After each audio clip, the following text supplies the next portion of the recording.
At 5:36 p.m. on April 7, 2026, the American president issued a public ultimatum. If the Strait of Hormuz was not opened by midnight, the entire Iranian civilization would be eradicated.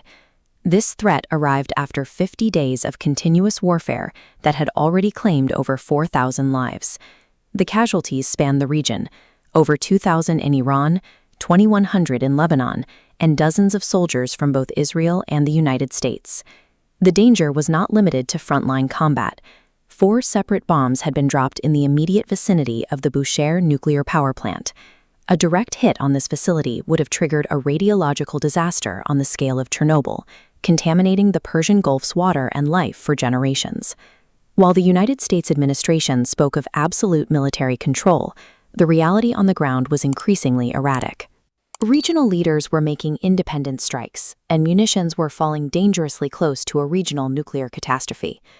This friction between the president's ultimatum and the escalating chaos raises a critical question. In an age of total interconnection, is it even possible for a single power to manage the outcome of a modern war? Throughout March, American officials maintained a confident public stance. They claimed the Iranian military was effectively defeated and that the United States held total, uncontested air dominance over the country. That narrative was shattered on April 3rd, when Iranian air defenses successfully shot down an American F-15E Strike Eagle. While the pilot was rescued quickly, the weapons officer spent a day evading capture behind enemy lines. He climbed 7,000 feet into the mountains to hide in a rock crevice, sending out a single 3-word radio transmission: "God is good." Retrieving him required an all-out effort. The CIA initiated a deception campaign to convince the Iranians the crew was already safe, while hundreds of Delta Force and Navy SEALs moved into hostile territory for the physical extraction. The mission was a success, but the cost was high. During the operation, an A-10 Warthog crashed, 2 Blackhawks were hit by fire, and the U.S. military was forced to destroy 2 of its own transport aircraft on the ground to prevent their capture. When an entire fleet of elite assets must be risked to save a single pilot, the total dominance promised by the administration begins to look like a fragile, high-cost illusion. A wider catastrophe was temporarily avoided through an unexpected channel. Just 90 minutes before Trump's deadline expired, Pakistan successfully brokered a 2-week ceasefire. However, the peace was partial.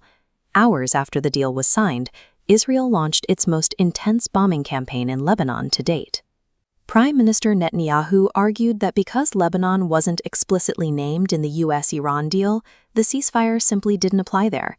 This regional escalation hung over the formal peace talks in Islamabad. The delegations from the U.S. and Iran spent 21 hours in negotiation, but the discussions eventually collapsed without an agreement. The central impasse was the timeline for nuclear suspension. The United States demanded a total halt of activity for 20 years, while Iran refused to commit to more than 5. This failure highlights the difficulty of modern diplomacy. When regional allies can utilize loopholes to continue the fight, reaching a stable consensus between superpowers becomes nearly impossible to finalize. The collapse of the talks led to a dual blockade at sea. The U.S. Navy began locking down Iranian ports, while Iran responded by arbitrarily opening and closing the Strait of Hormuz to commercial traffic. Neutral countries were quickly pulled into the conflict. Iranian gunboats opened fire on Indian-flagged tankers, forcing a vessel carrying 2 million barrels of oil to turn back just as it reached the strait. This left India in a geopolitical corner. To maintain its energy security, New Delhi was forced to repeatedly petition Washington for temporary waivers just to continue purchasing its own essential oil supplies. When a global maritime choke point becomes a battleground, economic neutrality disappears. Every nation is forced to pay the price of a conflict they didn't start. We are now approaching a critical threshold.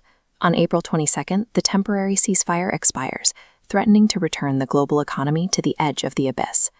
During this tactical pause in the fighting, internal tensions have only hardened. Israel recently passed a death penalty law targeting specific terrorism offenses, a law that applies only to Palestinians in the West Bank. While world leaders negotiated short-term pauses in the missile fire, the political groundwork for the next cycle of violence was already being laid.